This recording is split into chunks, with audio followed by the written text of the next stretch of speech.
তো ঘরের ভোগ সাজিয়ে নেওয়ার পরে বলে আমি 4টে থালা সাজিয়েছি, ঘরে 3টে দিয়ে আর একটা নিয়ে চলে এসেছিলাম আমাদের বৃন্দারানীর কাছে। তো বৃন্দারানীর কাছে এই এনে ভোগটা এনে ভালো করে বৃন্দারানীকেও খুব সুন্দর করে ভোগটা সাজিয়ে দিলাম। এক এক করে সব নামিয়ে একসাথে নিয়ে এসেছিলাম যেহেতু। তো এই সব কিছুই কিন্তু আমি দিদাদের কাছ থেকেই শিখছি, মানে নতুন নতুন।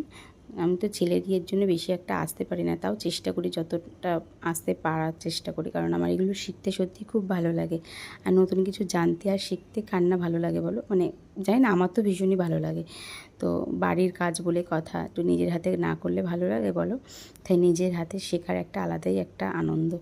তো সব নিয়ে আমি সাজিয়ে গুছিয়ে দিলাম, দিয়ে তারপরে চলে এসেছিলাম আবার হচ্ছে ঠাকুর ঘরে।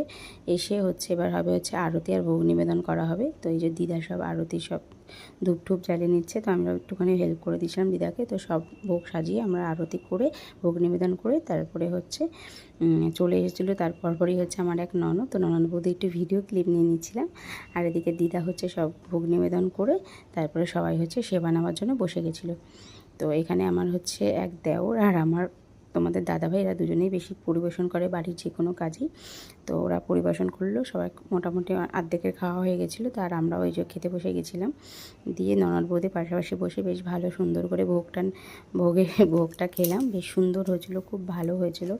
মানে ভোগ রান্নাটা, মানে কাকিমা খুব ভালো রান্না করেছিল, সবাই খেয়ে খুব প্রশংসা করছিল কাকিমা। তো আমরা সব খাওয়া দাওয়া করে নিয়ে তারপরে ওখানে হচ্ছে পাশে হচ্ছে দাদু হচ্ছে একটু ভোগ মাখা করেছিল। তো উনি খুব ভালো মাখেও ভোগটা। তো তোমাদের পরপর দেখতেই পারবে তোমরা ভিডিওতে।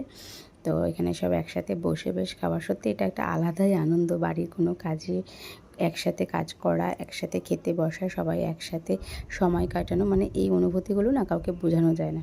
আর এই হচ্ছে আমাদের কাকা শ্বশুর, যিনি হচ্ছে সবার লাস্ট ব্যাচ।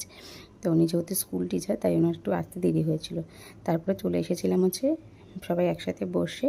এই যে রাতে যেহেতু 3 রাতের মেলা দেওয়া হবে, তো রাতের জন্য হচ্ছে খিচুড়ি আর পাঁচ তরকারি রান্না করতে বসে গেছিলাম।